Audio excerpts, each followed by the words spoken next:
When Liam, a single father whose wallet was as empty as his hopes, used his last few dollars to buy his 7-year-old daughter a slice of birthday cake in a rain-streaked diner, he did so unaware that his next words would change everything. He saw a young woman in a wheelchair, sitting silently before a grand, untouched cake, her eyes holding a universe of sadness. He never could have known that this lonely figure was Chloe, the paralyzed daughter of the city's most powerful CEO, a man who could buy anything except the happiness his child had lost. And he certainly never imagined that his simple, heartfelt question, born from the pure compassion of a father's heart, it would set in motion a chain of events that would shatter 3 broken lives and rebuild them into something beautiful. Before I continue the story, please subscribe. I need to reach 1,000 subscribers so I can keep bringing you stories like this every day. It's just one click for you, but it means a lot to me. Thank you. The rain fell in relentless, slanting sheets against the greasy windows of the 24-hour diner. Each drop a tiny hammer against the fragile warmth inside. For Liam, the dreary weather was a perfect mirror for the storm in his own soul. He had exactly $14.23 to his name, a fact that felt as cold and hard as the coins in his pocket.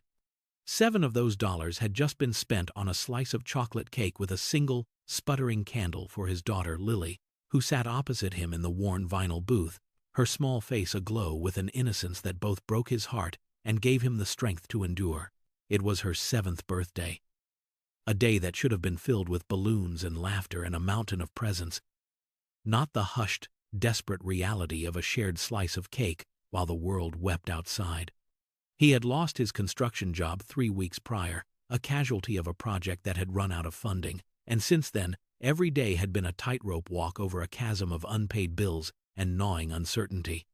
He watched Lily trace a pattern on the condensation of the window, her breath a small cloud of warmth, and he felt a familiar, sharp pang of failure. He was a father. He was supposed to provide, to protect, to build a world of safety and joy for her. Instead, their world had shrunk to the 4 walls of this booth. The smell of stale coffee, and the flickering light of a cheap candle. Yet, Lily was smiling. For her, the cake was a treasure, the diner an adventure, and her father's presence the only gift that truly mattered. It was this simple, profound love that kept the darkness at bay. It was as he was about to prompt her to make a wish that his gaze drifted across the mostly empty diner and settled on a scene that seemed strangely out of place. In a booth by the far wall sat a young woman, perhaps in her early 20s, in a state-of-the-art wheelchair that looked more expensive than Liam's car. Before her, on the table, was not a slice, but an entire exquisitely decorated cake, a confection of spun sugar and delicate frosting that belonged in a high-end patisserie. Not a roadside greasy spoon, a single, elegant candle stood unlit in its center. The woman's hands lay limp in her lap. Her expression, a mask of profound, unbreachable sorrow.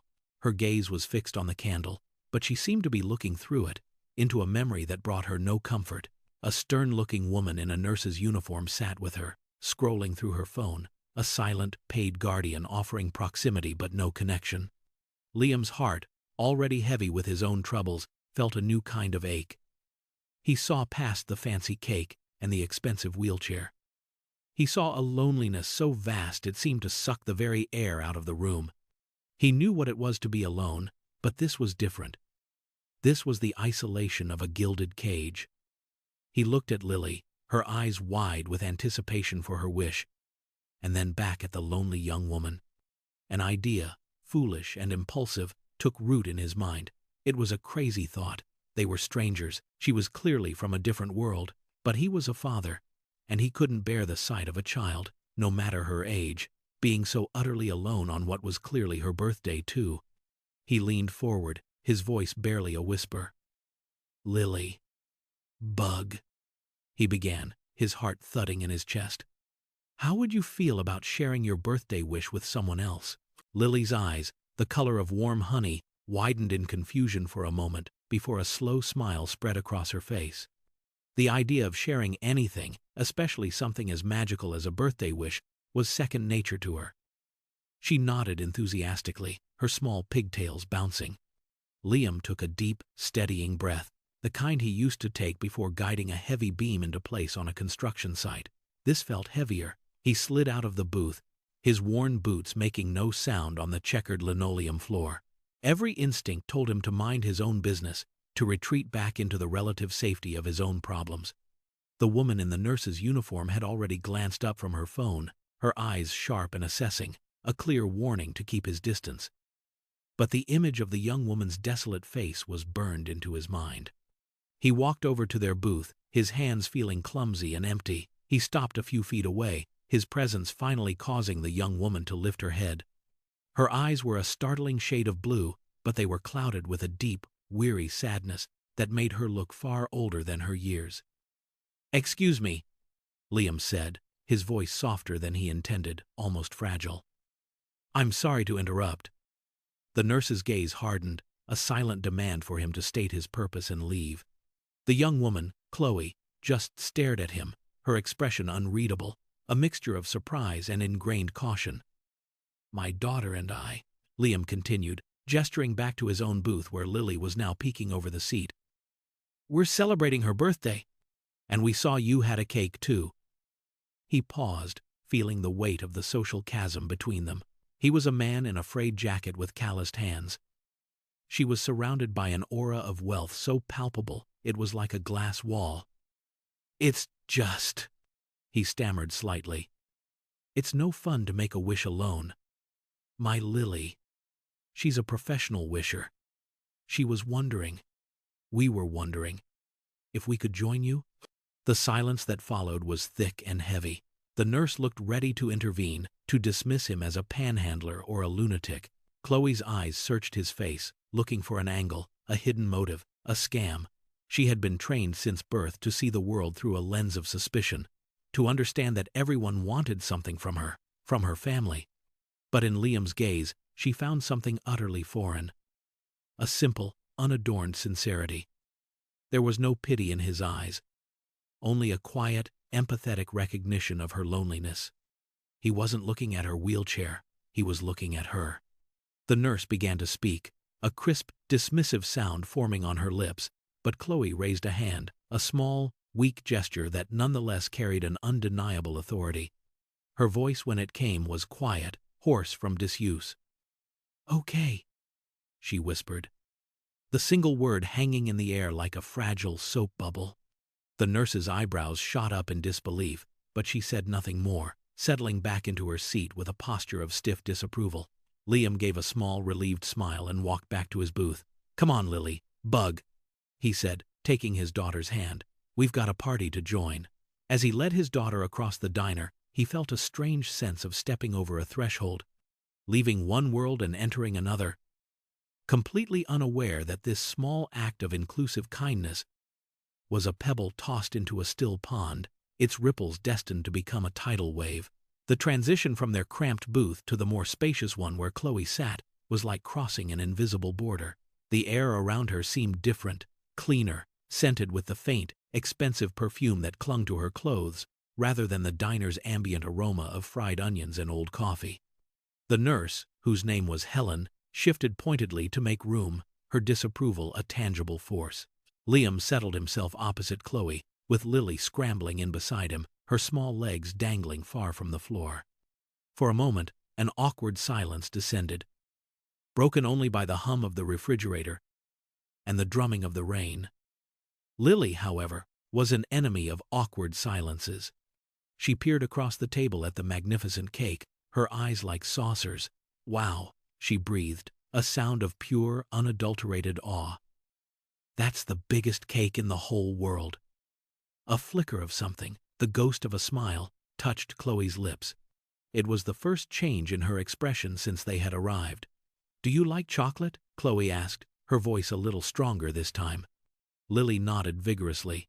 "It's my favorite. My cake is chocolate too," she said, pointing a small finger back at their abandoned table, where the single slice with its wilting candle sat waiting. The juxtaposition was stark. The humble, solitary slice and the opulent, untouched monolith. Liam felt a flush of embarrassment, a sudden, acute awareness of his own poverty. He had wanted to bridge a gap, but in doing so, he had only highlighted how vast it was. But Chloe didn't seem to notice, or if she did, she didn't care. Her attention was solely on Lily. "My name is Chloe," she said softly. "What's yours?" "I'm Lily. And this is my dad, Liam. I'm 7 today." "I'm 21 today," Chloe replied, and the words were laced with a profound weariness, as if each of those 21 years had been a burden. "You're old," Lily declared with the brutal honesty of a 7-year-old. Liam shot her a warning look, but Chloe actually let out a small, breathy laugh. It was a rusty sound, like a hinge that hadn't been used in a long time, but it was genuine. "Yes," she agreed. "I suppose I am." Helen, the nurse, finally decided to intervene, her tone professionally detached. "Perhaps we should light your candle now, Chloe," she suggested, her eyes flicking towards Liam as if he were a contamination in a sterile environment. She produced a silver lighter from her pocket, another object that seemed utterly alien in the cheap diner. She lit the single, elegant candle on Chloe's cake, its flame dancing gracefully, a stark contrast to the sputtering, desperate flicker of the one on Lily's slice. "Okay, wishmaker," Liam said, turning to his daughter. "Let's show her how it's done." He began to sing, his voice a little rough but full of warmth. "Happy birthday to you," Lily joined in, her high, sweet voice cutting through the diner's quiet hum. They sang together, a simple, unadorned two-person choir.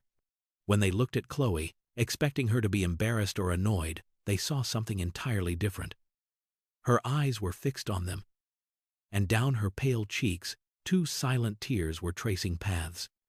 It wasn't sadness in her eyes now, but a raw, overwhelming emotion that Liam couldn't quite name. It was a flood of gratitude and disbelief. The look of someone who had been starving and was suddenly offered a feast, not of cake, but of simple human warmth. The sight of Chloe's tears silenced them both. Liam's first instinct was to apologize, to retreat, believing he had overstepped some invisible boundary and caused her pain. He had wanted to offer a moment of connection, not to open a wound. Helen, the nurse, was already reaching for a napkin, her movements efficient and devoid of emotion, as if wiping away tears was just another clinical task on her checklist. But Chloe shook her head, a barely perceptible motion, stopping the nurse's hand in mid-air. She wiped at her own cheeks with the back of her hand, her gaze still locked on Liam and Lily. "No," she whispered, her voice thick with emotion. It's not sad. It's just, no one sung to me like that in a very long time." The confession hung in the air, a small, fragile thing filled with years of unspoken history. Liam understood. He understood the difference between a duty-bound, perfunctory celebration and a moment of genuine, heartfelt sentiment. Looking at the perfect, untouched cake, he realized it was a symbol not of celebration, but of obligation. A beautiful, expensive gesture meant to replace something that had been lost. "Well," Liam said gently, his voice full of a kindness that was as natural to him as breathing, "a birthday isn't a birthday without the song." Lily, sensing the shift in the emotional atmosphere but not understanding its complexities, decided to take charge. "You have to make a wish now," she instructed Chloe, with the utmost seriousness. "And it has to be a big one, and you can't tell anyone, or it won't come true." Chloe looked from Lily's earnest face to the dancing flame of the candle. For years, this moment, the cake, the candle, the date itself had been a source of quiet dread, a marker of the day her life had irrevocably fractured. It was a ritual she endured, not one she embraced. But this year, for the first time, something was different. The diner, the rain, the unexpected presence of this kind man and his bright-eyed daughter had changed the alchemy of the moment. She closed her eyes. Liam watched her, seeing the tension in her shoulders, the faint tremor in her hands where they rested in her lap. He couldn't begin to imagine what a person like her would wish for. A woman who presumably had access to everything money could buy. What secret desire could she possibly hold in her heart? He thought of his own wishes, always practical, desperate pleas for a job, for the rent money, for a future where Lily wouldn't have to see the worry etched onto his face. He imagined Chloe's wish would be for something grand, something he couldn't comprehend. He would never have guessed that in that moment, her wish was for something so simple it was heartbreaking. For this feeling, this tiny, fragile spark of warmth in the vast coldness of her life, not to be an illusion, she wished for it to be real. She opened her eyes, leaned forward as much as her body would allow, and blew. The flame vanished, and a thin curl of smoke rose towards the ceiling, carrying her silent, desperate plea into the universe. The moment after the wish was made held a certain kind of magic. The diner seemed quieter, the world outside softer. Lily clapped her hands in delight. "You did it!" she exclaimed. "Now we can eat the cake." Helen, ever the professional, produced a long, sharp knife, also seemingly from nowhere, and began to expertly slice into the decadent confection. She placed a generous piece onto a plate and set it before Chloe, then another for Lily, and a third for Liam. The cake was as rich and delicious as it looked, a sweet, velvety cloud of chocolate and cream. For Lily, it was a dream come true. For Liam, every bite was a guilty pleasure, a taste of a world he didn't belong to. But for Chloe, the taste was secondary. What she savored was the simple, profound act of sharing it. She watched as Liam made sure Lily didn't get frosting all over her face, his movements gentle and practiced. She saw the easy, unconditional love that flowed between them, a current of warmth that was as nourishing as any food. They spoke of simple things. Lily chattered about her school, her friends, and her dream of getting a puppy named Sprinkles. Liam spoke about his work in construction, describing the feeling of seeing a building rise from nothing, the pride in creating something solid and lasting with his own two hands. He spoke of it in the present tense, and Chloe didn't miss the subtle way he avoided mentioning his current lack of employment. He wasn't ashamed. He was protecting his daughter from worry. He didn't complain or hint at his troubles. He asked Chloe about herself. Not about her condition or her family, but about what she liked. "What kind of music do you listen to?" he asked, a simple, normal question. Chloe was taken aback. People rarely asked her such things anymore. They spoke to Helen, or they spoke to her as if she were a fragile doll, asking if she was comfortable or if she needed anything. They didn't ask for her opinion. I like classical music," she answered, the words feeling strange on her tongue. "And sometimes old songs from the 40s? Liam smiled. "My grandfather loved that stuff. Glenn Miller, the Andrews sisters, said it was the only real music ever made." A real conversation began to unfold, tentative at first, but then with a growing ease. They were just three people in a diner booth, sharing a cake, a moment out of time where the vast differences in their circumstances seemed to fade into the background. Helen, the nurse, remained silent, observing the scene with a mixture of professional vigilance and, perhaps, a flicker of surprise. She had been with Chloe for 2 years, and she had never seen her interact with a stranger like this. She had never seen her smile so freely, or heard the quiet strength that was beginning to return to her voice. The girl who had entered the diner was a ghost. A pale, silent figure going through the motions of a painful anniversary. The girl who sat there now was different. A spark had been reignited. Liam, for his part, felt a sense of peace settle over him for the first time in weeks. In this small act of reaching out, he had momentarily forgotten his own anxieties. He wasn't a laid-off construction worker struggling to survive. He was just a dad, sharing a birthday with his daughter and a new friend. He was completely oblivious to the true scale of the world he had just stepped into. He had no idea that Chloe's last name was Sterling, a name that commanded empires, that her father's decisions could make or break the city's economy. He saw only the girl in the wheelchair, the one whose eyes had lost their sadness and were now reflecting the warm, gentle light of a shared human connection. The time in the diner seemed to bend and stretch, the way it does when a moment is filled with unexpected grace. The rain outside had softened to a gentle patter, its fury spent. Lily, her belly full of cake and her spirit full of joy, was starting to droop, her head leaning against her father's arm, her eyelids heavy. Liam knew it was time to go. The real world, with its empty wallet and uncertain future, was waiting for them. "Well," he said softly, a note of regret in his voice, "I think this little party animal is about to pass out." He gently brushed the hair from Lily's forehead. Chloe's smile, which had been so present for the last hour, faltered. The light in her eyes dimmed slightly. The warmth of the moment was receding, and the familiar chill of her reality was beginning to creep back in. "Thank you," she said, and the words were not a polite formality. They were imbued with a deep, profound gratitude that caught Liam by surprise. This was the best birthday I've had in a very long time. We were happy to share it with you," Liam replied simply. He began to slide out of the booth, carefully maneuvering a now sleeping Lily into his arms. He stood, the small, warm weight of his daughter, a familiar and comforting burden. "Happy birthday, Chloe," he said, looking at her one last time. He wanted to say something more, something to acknowledge the strange and powerful connection that had formed between them. But he didn't have the words. He just nodded, a small gesture of solidarity, and turned to leave.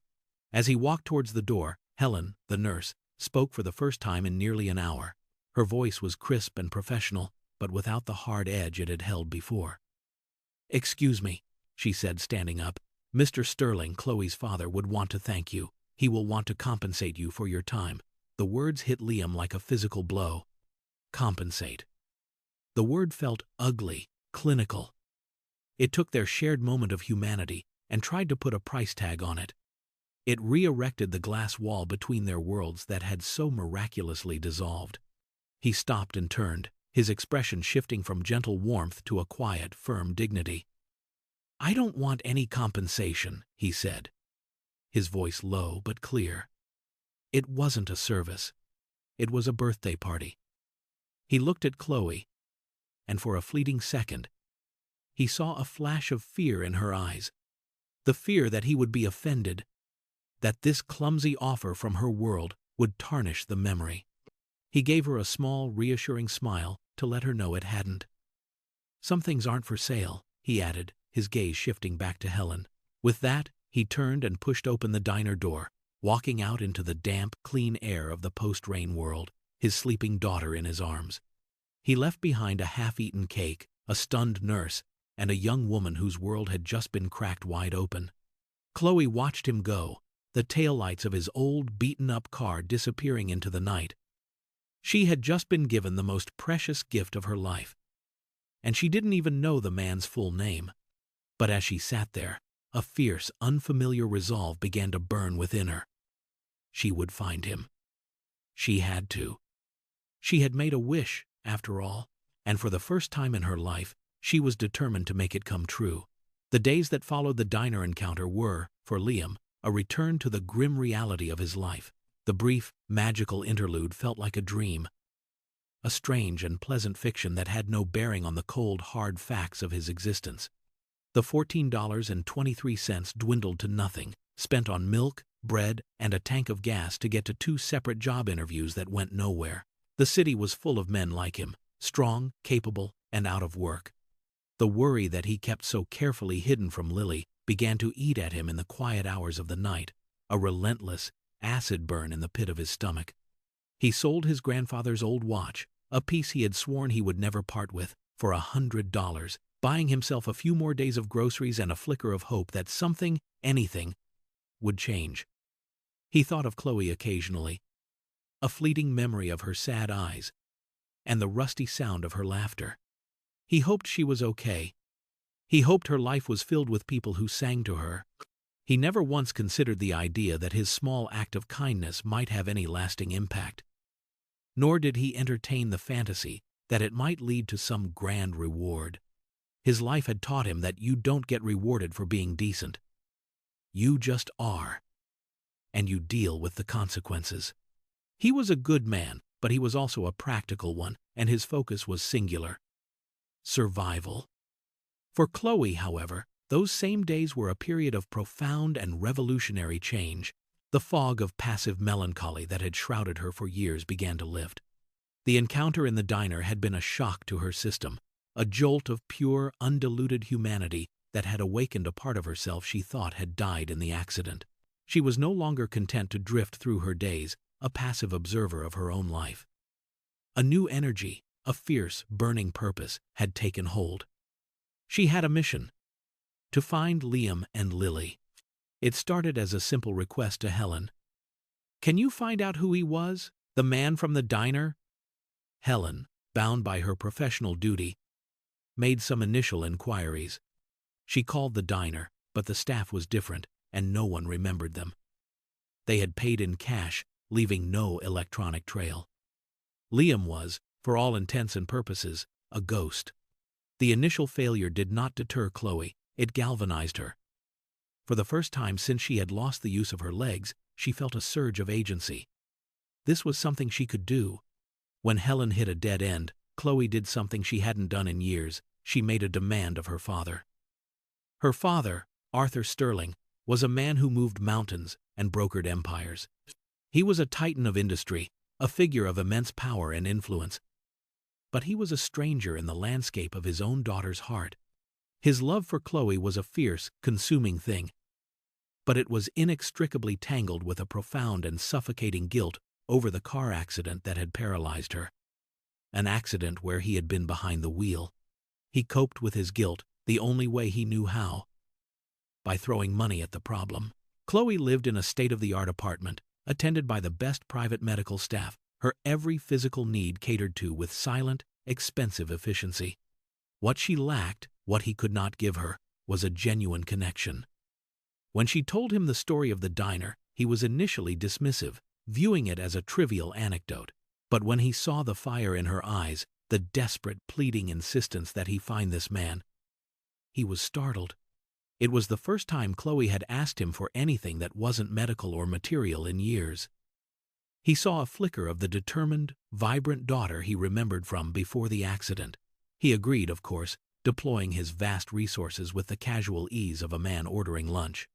He assigned the task to his head of security, a former intelligence officer named Morrison, a man who could find anyone, anywhere. "Find this man," Arthur Sterling commanded. "I don't care what it takes." The search began.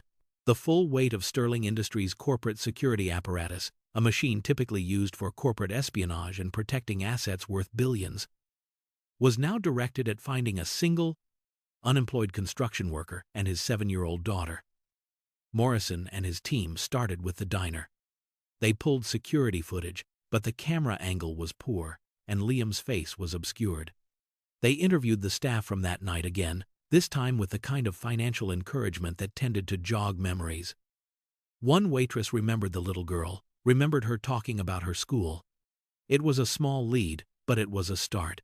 They cross-referenced every elementary school in a 20-mile radius of the diner, a monumental task. For weeks, the most sophisticated search team money could buy was chasing a ghost. They were looking for a man named Liam. But with no last name and a blurry photo, they were swimming in an ocean of possibilities. They were operating in a world of data, of digital footprints and credit scores, while Liam lived almost entirely off the grid, a man of cash and circumstance. The irony was immense. A man with near infinite resources was unable to find a man with virtually none. During this time, the dynamic between Chloe and her father began to shift. Their conversations were no longer limited to polite, sterile inquiries about her health. They were about the search. Chloe would ask for updates every day, her questions precise, her interest unwavering. Arthur, in turn, found himself talking to his daughter more than he had in the past 5 years combined. He saw her intellect, her resolve, and he was both proud and pained. He was proud of the woman she was becoming, but pained that it had taken a complete stranger to awaken her spirit. He was also deeply skeptical. In his world, altruism was a myth. Everyone had an angle, a price. He was convinced this Liam was a con artist, a clever grifter who had targeted his daughter, and that soon enough there would be a demand for money. "When we find him, Chloe," he said one evening, his voice a low rumble, "we will have him thoroughly investigated. We need to know what he really wants." Chloe looked at him, her blue eyes clear and steady. "He already told us what he wants," she replied quietly. "Nothing." Some people are just kind. Arthur scoffed, a bitter, cynical sound. Kindness is a luxury the desperate can't afford. Trust me, he'll want something. This became the central conflict between them. For Chloe, Liam represented a pure, untainted goodness that she desperately needed to believe in. For Arthur, he represented a potential threat, a loose thread in the carefully controlled, sterile world he had built around his daughter. The search became more than just a mission to find a man. It became a battle for the soul of Chloe's worldview. Morrison's team finally got a break. A facial recognition program, running continuously on the city's public transit and traffic camera footage, got a potential match. It was a man with a young girl getting off a bus 2 blocks from a public school, PS 117, the school from the waitress's memory. They had a location. They cross-referenced enrollment records and found a Lily Miller, age 7, father's name. Liam Miller. They had him. The ghost had a name. Morrison presented the file to Arthur Sterling. It contained everything. Liam's last known address, his spotty work history, his mounting debts, the sale of his grandfather's watch. To Arthur, the file read like a prelude to a shakedown. He saw a man on the edge, a man who would be desperate, a man who would undoubtedly see Chloe as a winning lottery ticket. "All right," Arthur said, his voice hard as steel, "I'll handle this myself." He was going to meet this Liam Miller and put an end to whatever game he was playing, once and for all. He would protect his daughter, as he always did, with the full, crushing weight of his power and his wealth. Liam was having one of the worst days of a very bad month. The final notice from his landlord had arrived that morning, a stark, red-inked threat of eviction that felt like a punch to the gut. The $100 from his grandfather's watch was long gone, and the refrigerator held little more than a half-gallon of milk, a few eggs, and the last of the bread. He had spent the entire day walking from one construction site to another, chasing rumors of day labor, only to be met with shaking heads and signs that read, "No hiring." The sky had opened up in a cold, miserable drizzle, soaking through his thin jacket. And as he walked the final 2 miles home after the bus fare ran out, he felt the icy tendrils of true despair begin to wrap around his heart. The one bright spot was that Lily was at a friend's house for a playdate, a small reprieve that allowed him to drop his carefully maintained mask of paternal optimism. He could let the full weight of his failure crush him without having to protect her from the debris. He was sitting at his small, wobbly kitchen table, his head in his hands, staring at the eviction notice as if he could burn a hole through it with the intensity of his gaze, when there was a sharp, authoritative knock on the door. He wasn't expecting anyone. His first thought was the landlord, coming to deliver the final blow in person. He sighed, dragging himself to his feet, and opened the door. Standing in the hallway of his run-down apartment building was a man who seemed to have been carved from a different, more expensive reality. He wore a tailored suit that probably cost more than Liam's rent for an entire year. His shoes were polished to a mirror shine, and he radiated an aura of immense power and absolute control.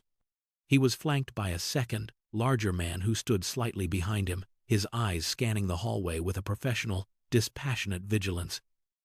This was Arthur Sterling. "Liam Miller?"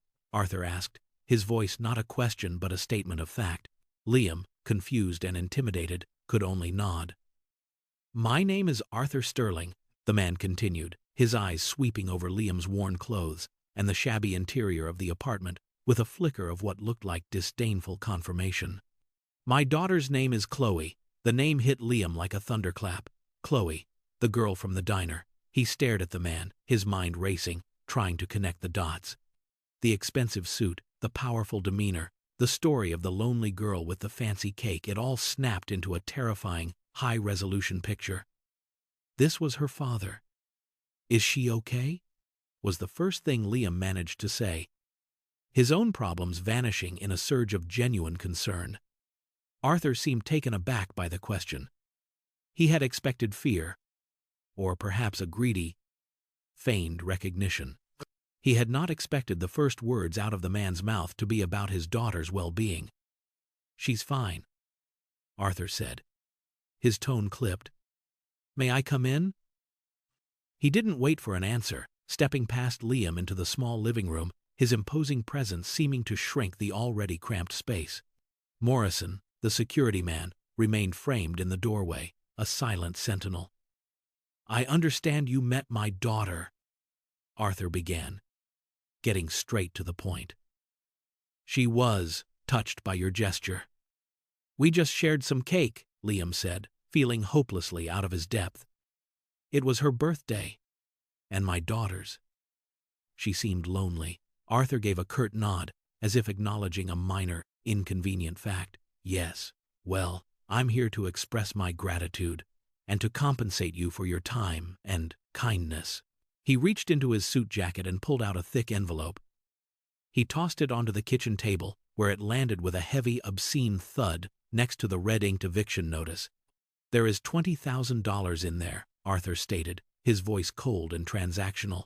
"It should be more than enough to solve any immediate problems you might be having." It was a test. A cynical, calculated move designed to confirm his belief that every man had his price. He expected Liam to grab the envelope, to stammer his thanks, to prove him right. He expected the desperate man described in Morrison's file.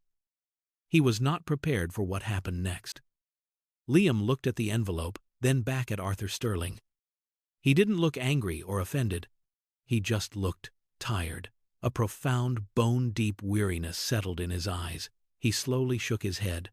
"I already told your daughter's nurse," he said, his voice quiet but unshakable. "I don't want your money." Arthur Sterling was a man who was accustomed to getting his way. The word no was not something he heard often, and when he did, it was usually a prelude to a negotiation for a higher price. He stared at Liam, a flicker of disbelief crossing his stern features. "I don't think you understand," Arthur said, his voice taking on a sharper edge. "This isn't a negotiation. This is a payment, a closing of the books. You did a nice thing for my daughter. Now you are being rewarded. Take the money." He gestured again at the envelope, a thick, white rectangle of temptation lying on the cheap Formica tabletop. It was a lifeline. It was the rent, it was food, it was a chance to breathe. Liam knew this. Every rational part of his brain screamed at him to take it, to swallow his pride, and secure his daughter's future. But something deeper, something more fundamental to his character, refused. It felt wrong. It felt like selling a memory, like profiting from a moment of simple human decency. "There are no books to close, Mr. Sterling," Liam said, his voice gaining a quiet strength. "I saw a lonely girl on her birthday. My daughter and I tried to make it a little less lonely. That's all. If you want to thank me, just know that we were happy to do it." He picked up the envelope, but instead of pocketing it, he held it out to Arthur. "Please, I can't take this." The refusal, so calm and absolute, threw Arthur completely off balance. His entire worldview was predicated on the idea that everything was a transaction. Kindness was a currency, a down payment on a future favor. To be confronted with an act of genuine, unadorned altruism, especially from a man who so clearly needed the money, was like discovering a new law of physics. It didn't compute. His mind, so adept at navigating the complex strategies of the boardroom, couldn't process the simple ethics of this humble man. "Why?" Arthur asked, the single word exploding out of him, filled with a raw, genuine confusion. "Look at this place. Look at you. You need this money. Why would you turn it down?" Liam finally let a hint of his own struggle show. His shoulders slumped slightly, the weariness returning to his eyes. "Because if I take that," he said, nodding towards the envelope, "then it wasn't a gift. It was a purchase. The moment in the diner, the song, the shared cake, it becomes something you bought, and it wasn't for sale." He looked directly at Arthur, and for the first time, he wasn't intimidated. He saw past the suit and the power, and he saw a man who was just as lost as he was, albeit in a much more luxurious wilderness. "Your daughter is a wonderful person. She was sad, and for a little while, we made her smile. Isn't that enough?" Arthur was speechless. Liam's words, so simple and direct, had bypassed all his defenses and struck at the heart of his own failure. He, with all his billions, had not been able to make his daughter smile like that in years. This man, with nothing to his name, had done it with a $5 slice of cake and a simple song. The foundation of Arthur's cynical worldview began to crack. He saw not a grifter, but a man of profound, unshakable integrity. He saw a father who, despite his poverty, was giving his child something far more valuable than money. And in that moment, in that shabby apartment, standing before a man he had intended to buy off, Arthur Sterling felt a feeling he hadn't experienced in a very long time. Shame. He felt the full, crushing weight of his own emotional bankruptcy. The silence stretched, thick and heavy, broken only by the sound of the rain starting to fall again outside. It was no longer a negotiation between two men. It was a reckoning. The standoff in the small, dimly lit apartment was more intense than any boardroom negotiation Arthur Sterling had ever conducted. Here, the currency wasn't dollars or shares, but dignity and principle. He looked at Liam, truly looked at him, and for the first time, he saw the man his daughter had described. He saw the quiet strength, the innate kindness that was not a performance but the very fabric of his being. The file Morrison had compiled was just a collection of unfortunate facts. It said nothing of the man's character. Arthur's carefully constructed reality, where every action was motivated by self-interest, was crumbling around him. He felt a sudden, overwhelming urge to confess, to unburden the guilt that had been his constant companion for 5 long years. "The day you met her," Arthur began, his voice suddenly thick, losing its hard corporate edge and becoming something raw and human. "Her birthday. It's also the anniversary of the accident." He didn't need to specify which accident. The word hung in the air, heavy with unspoken tragedy. "I was driving," he continued, the words coming out in a pained, halting rush. "We were arguing about something stupid. Something I can't even remember now. I was distracted. I looked away from the road for just a second." He finally broke eye contact with Liam, his gaze turning inward, replaying a horror that never faded.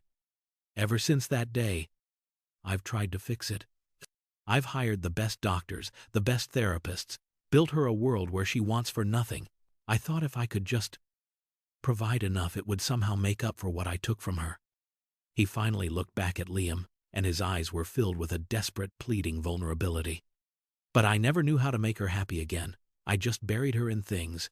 The cake, the diner, that was my idea. Another empty, expensive gesture. I wasn't even there. I was closing a deal in Tokyo." The confession filled the small room, a story of profound and tragic failure. He was Arthur Sterling, the master of the universe, and he had failed in the only role that truly mattered. Liam listened, his own problems momentarily forgotten. He was no longer facing a powerful CEO, but a grieving father, a man trapped in a prison of his own making. The chasm between them, once so vast, disappeared entirely, replaced by the common ground of fatherhood, of the fierce, desperate love they both felt for their daughters. "You can't buy happiness, Mr. Sterling," Liam said, not as a rebuke, but as a simple statement of fact. "It has to be built out of small moments, like sharing a piece of cake." He placed the envelope of money gently back on the table, pushing it towards Arthur. "I think you should give this to her," Liam said. "Not the money. The time. The next birthday.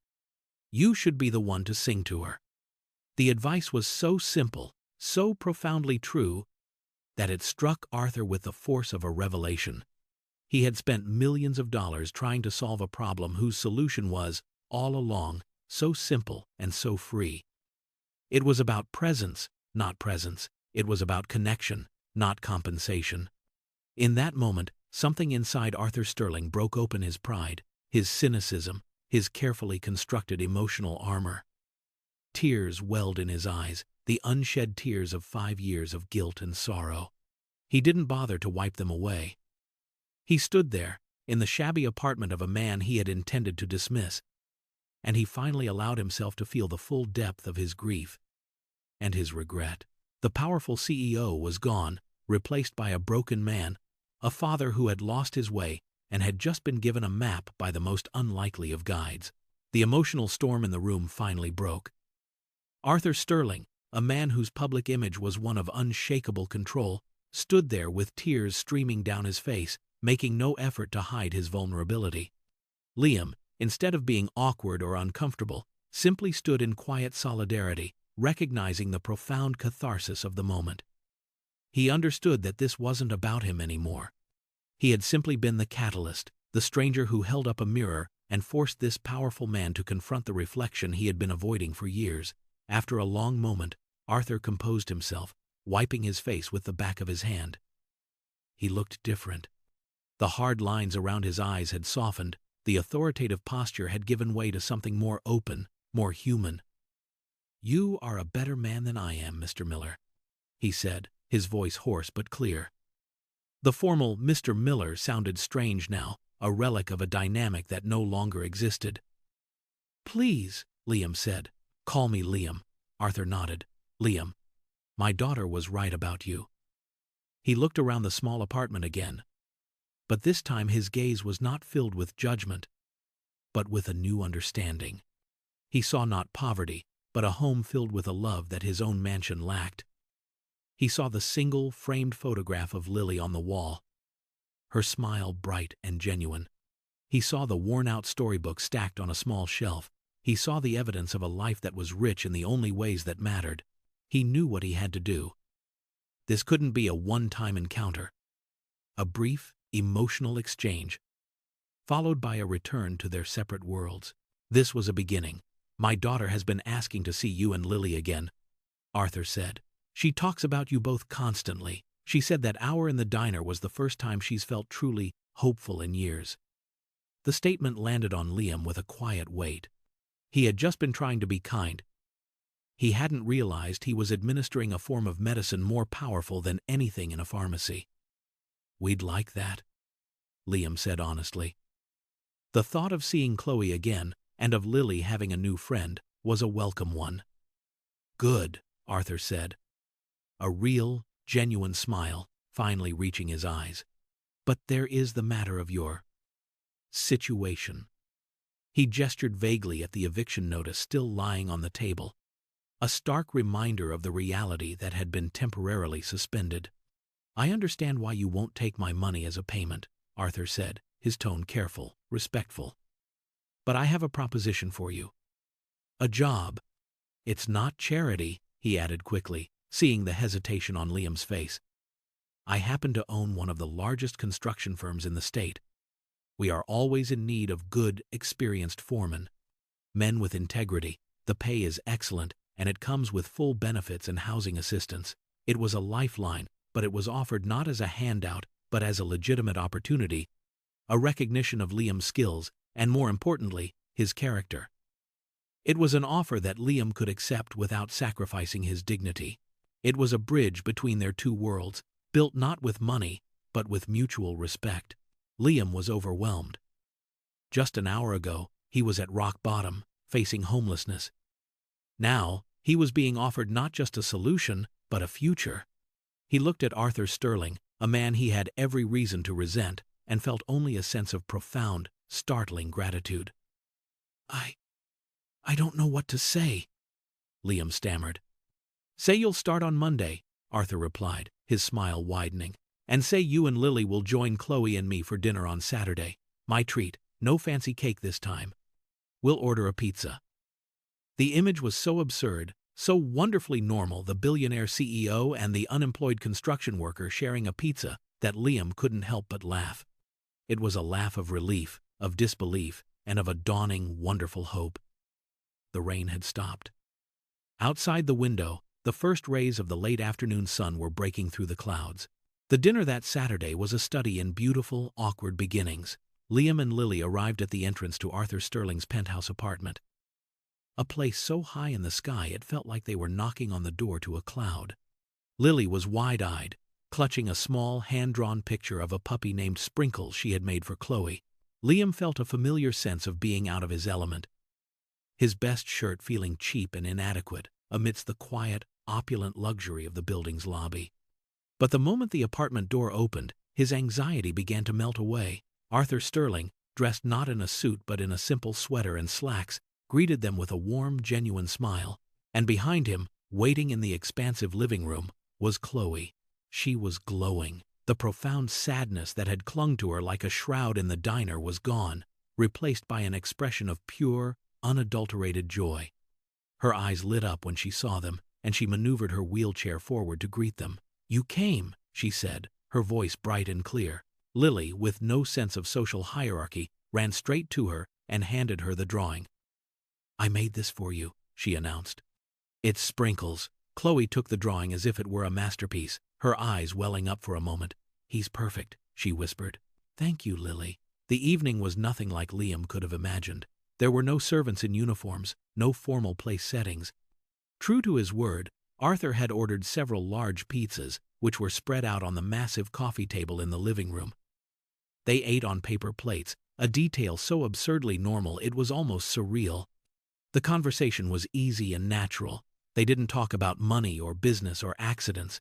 They talked about movies and books and Lily's upcoming school play. Chloe, it turned out, had a sharp, witty sense of humor that had been buried under years of sorrow. Arthur seemed to be seeing it for the first time, watching his daughter laugh and joke with a look of stunned, happy disbelief on his face. He was quieter than the others, content to observe, to soak in the warmth that these two strangers had brought into his sterile, silent home. He was learning. He was watching Liam interact with Lily, seeing the patient way he listened to her stories, the gentle way he reminded her to use a napkin. And he was taking notes, not as a CEO, but as a father trying to remember how to be a dad. At one point, while Lily was excitedly telling Chloe about the plot of her favorite cartoon, Arthur turned to Liam. "I haven't seen her this happy since she was a little girl," he said, his voice low and full of emotion. "Thank you, Liam. You've given my daughter back to me." Liam shook his head. "You had her all along," he replied gently. "You just had to learn to speak the right language." The two fathers shared a look of complete understanding, a silent acknowledgement of the journey they had both been on, from different starting points but towards the same destination. It was the beginning of a strange and unlikely friendship, one forged in a cheap diner and solidified over a pepperoni pizza in a penthouse. It was a friendship that would redefine family for all of them. The weeks that followed were a whirlwind of positive change. Liam started his new job as a foreman at Sterling Construction. From the first day, it was clear this was not a token position. He was given real responsibility, a crew to manage, and complex blueprints to execute. His experience and his quiet, dignified leadership style earned him the immediate respect of the men under his command. For the first time in a long time, he felt a sense of purpose beyond just survival. He was building again, not just structures of steel and concrete, but a new life for himself and his daughter. The housing assistance Arthur had mentioned materialized in the form of a clean, bright, two-bedroom apartment in a safe, family-friendly neighborhood just a few blocks from Lily's new school. When Liam walked in for the first time, he was overwhelmed.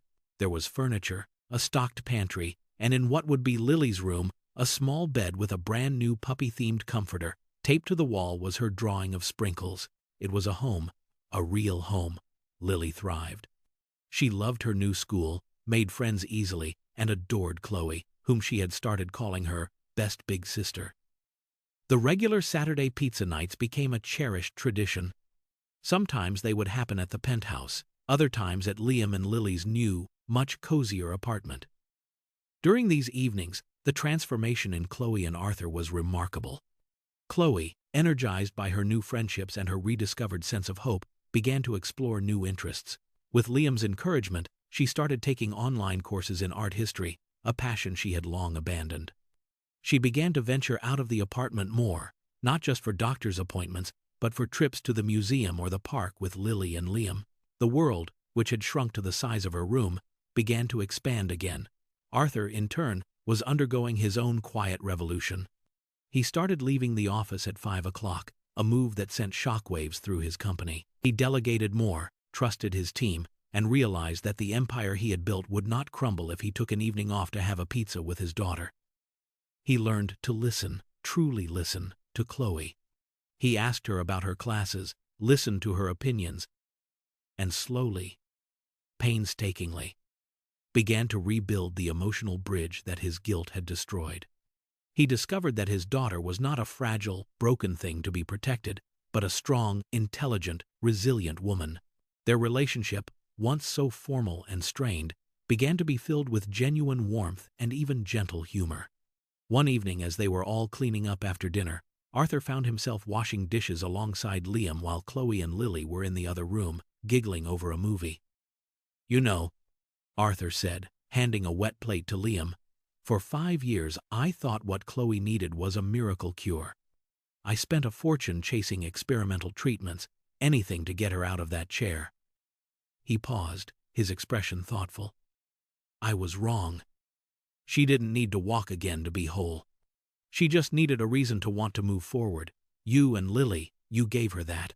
Liam thought for a moment, drying the plate with a dish towel. "Maybe we all just needed someone to meet us where we were," he said. It was a simple, profound truth. They had all been stuck in their own wheelchairs. Chloe's was physical, Arthur's was guilt, and Liam's was poverty.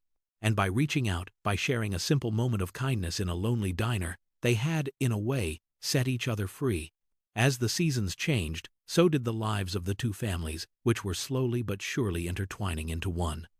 The bond between them deepened, solidifying from an unlikely friendship into something that felt much more like family. Liam's steady, grounding presence became an anchor for both Chloe and Arthur. He brought a sense of normalcy and down-to-earth wisdom into their rarefied world. In turn, Arthur became a sort of mentor to Liam, recognizing his sharp mind and natural leadership skills, encouraging him to take management courses, and mapping out a future for him within the company that went far beyond his role as a foreman.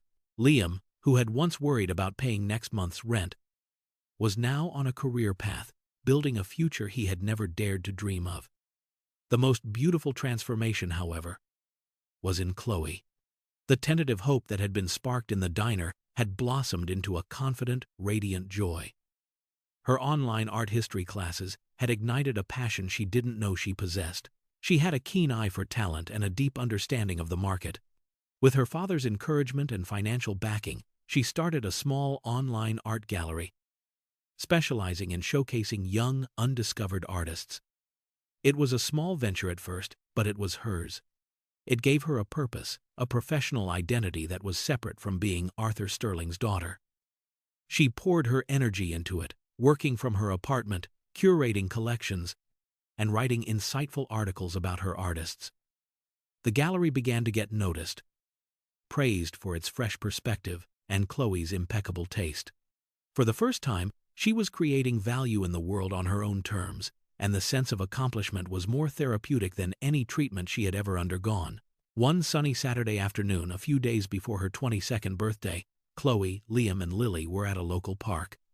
Lily was running around on the playground, her laughter echoing in the clear autumn air. Liam was pushing Chloe's wheelchair along a paved path that wound through a grove of trees, their leaves a riot of red and gold. "I was thinking about my birthday," Chloe said, her voice quiet and thoughtful. Liam looked at her, a little concerned. The anniversary had always been such a painful day for her. "What about it?" he asked gently. "I want to go back," she said, "to the diner." Liam stopped, surprised. "Are you sure? I thought that place held difficult memories." She turned to look at him, and her smile was serene and confident. "It used to," she said, "Schuent Prosperi, and to, with and r, and. It used to be the place where my old life ended. But now I think of it as the place where my new life began." She reached out and placed her hand on his. "I want to go back there with you and Lily and my dad. I want to replace the old memory with a new one, a better one." Liam smiled, his heart swelling with pride and affection for this incredible woman. She wasn't just moving forward, she was actively reclaiming her past, rewriting her own story not by erasing the pain, but by overlaying it with gratitude and joy. "I think that's a wonderful idea," he said. And so the plan was made. A new reservation for 4 at the old 24-hour diner, not for an obligatory lonely cake, but for a true celebration of life, of second chances, and of the extraordinary family that had been born from a single, simple act of kindness. The night of Chloe's 22nd birthday was a world away from the one a year prior. The rain was not falling. Instead, a canopy of brilliant stars glittered in the clear, cold sky. When the four of them walked into the diner, it looked exactly the same: the worn vinyl booths, the smell of coffee, the faint hum of the fluorescent lights. But to them, the entire place felt different. It was no longer a symbol of loneliness and sorrow. It was a sanctuary, a place of magic, the unlikely stage where their lives had been irrevocably and beautifully rewritten. They slid into the same booth, the one where it had all begun. This time, there was no awkwardness, no social chasm. There was only the easy, comfortable warmth of family. They ordered burgers and milkshakes, laughing and talking. Their joy a stark contrast to the somber silence that had filled the space a year ago. Arthur Sterling, the billionaire titan, looked completely at ease, stealing French fries from his daughter's plate and telling a funny, self-deprecating story about his first disastrous summer job. Lily, a year older and a year wiser, chattered excitedly about her new puppy, a small, fluffy rescue they had named, of course, Sprinkles. Liam sat back, a quiet, happy observer, watching the three people he loved most in the world, his heart full to bursting. After they had finished their meal, a waitress brought out a cake. It wasn't a grand, opulent confection from a high-end patisserie. It was a simple, store-bought chocolate cake, the kind any family might buy for a celebration. On top, 22 small candles flickered brightly. As they all began to sing "Happy Birthday," their voices blending together in a chorus of joyful, slightly off-key harmony, Liam looked at Chloe. The woman from a year ago was gone. In her place was a vibrant, confident woman, her face illuminated by the warm glow of the candles, her eyes shining with love and gratitude. There were tears on her cheeks again, but this time, everyone knew they were tears of pure, unadulterated happiness. She closed her eyes to make her wish, and while no one knew what it was, Liam had a feeling it was no longer a desperate plea for a spark of warmth. It was more likely a simple, heartfelt thank you. After the wish was made and the candles were blown out, Chloe turned to Liam. "A year ago," she said, her voice soft but clear enough for the whole table to hear, "you and Lily came over to my table because you didn't think anyone should be alone on their birthday. You shared your kindness with a complete stranger, with no expectation of anything in return." She reached across the table and took his hand. "You didn't just give me company for an hour, Liam. You gave me back my life. You and Lily, you are my family. I love you." The simple, honest declaration filled the booth.